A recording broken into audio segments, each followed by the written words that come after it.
ಹೊಸ ಕನ್ನಡ ವಾಹಿನಿಗೆ ಸ್ವಾಗತ. ಮಹಿಳೆಯರು ಇಂದು ಎಲ್ಲಾ ಕ್ಷೇತ್ರದಲ್ಲೂ ತಮ್ಮ ಸಾಮರ್ಥ್ಯವನ್ನ ತೋರಿಸ್ತಾ ಇದ್ದು ರಾಜ್ಯ ಹಾಗೂ ದೇಶ ಮಟ್ಟದಲ್ಲಿಯೂ ಹಲವು ಸಾಧನೆಗಳನ್ನ ಮಾಡಿ ಕೀರ್ತಿ ತಂದುಕೊಡ್ತಿದ್ದಾರೆ. ಅದಕ್ಕೆ ಮತ್ತೊಂದು ಉದಾಹರಣೆಯಾಗಿ ತಾಲೂಕಿನ ಮಲ್ಲೂರು ಗ್ರಾಮದಲ್ಲಿ ನಡೆದ ಶ್ರೀ ವೀರಭದ್ರೇಶ್ವರ ಜಾತ್ರೆಯಲ್ಲಿ ಮಹಿಳೆಯೊಬ್ಬರ ವಿಶಿಷ್ಟ ಪ್ರತಿಭೆ ಎಲ್ಲರ ಗಮನ ಸೆಳೆದಿದೆ. ಮಲ್ಲೂರು ಗ್ರಾಮದ ಶ್ರೀ ವೀರಭದ್ರೇಶ್ವರ ಜಾತ್ರಾ ಮಹೋತ್ಸವದ ಅಂಗವಾಗಿ ನಡೆದ ವೀರಗಾಸೆ ಕಾರ್ಯಕ್ರಮದಲ್ಲಿ ಇದೇ ಗ್ರಾಮದ ರಂಜಿನಿ ಬುಡುಪ್ಪನಹಳ್ಳಿ ಅವರು ವೀರಗಾಸೆ ಪುರವಂತರ ಜೊತೆ ಸೇರಿಕೊಂಡು ತಮ್ಮ ಸ್ವಂತ ಧ್ವನಿಯಲ್ಲಿ ಒಡುಪುಗಳನ್ನು ಹೇಳುವುದರ ಮೂಲಕ ಭಕ್ತರ ಮನ ಸೆಳೆದಿದ್ದಾರೆ. ಅವರ ಮೃದುವಾದ ಮನಮೋಹಕ ಧ್ವನಿಯಲ್ಲಿ ಕೇಳಿಬಂದ ಒಡಪುಗಳು ಜಾತ್ರೆಯ ಸೊಬಗನ್ನ ಇನ್ನಷ್ಟು ಹೆಚ್ಚಿಸಿದೆ.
ಮಹಿಳೆಯರು ಯಾವುದಕ್ಕೂ ಕಮ್ಮಿ ಇಲ್ಲ ಎಂಬುದನ್ನು ಈ ಮೂಲಕ ರಂಜಿನಿ ಅವರು ಸಾಬೀತುಪಡಿಸಿದ್ದಾರೆ ಎಂದು ಭಕ್ತರು ಹರ್ಷ ವ್ಯಕ್ತಪಡಿಸಿದ್ದಾರೆ.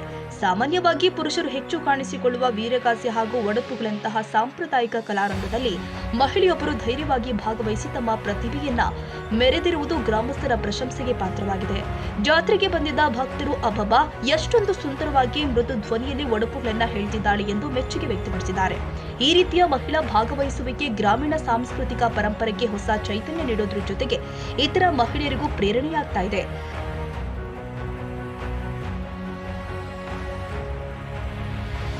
ತಾಜಾ ಸುದ್ದಿಗಾಗಿ ಎಂಟಿವಿ ನ್ಯೂಸ್ 24x7ಗೆ ಸಬ್ಸ್ಕ್ರೈಬ್ ಮಾಡಿ ಮತ್ತು ಬೆಲ್ ಐಕಾನ್ ಅನ್ನು ಒತ್ತಿ ತಪ್ಪದೇ ಲಿಂಕ್ ಶೇರ್ ಮಾಡಿ.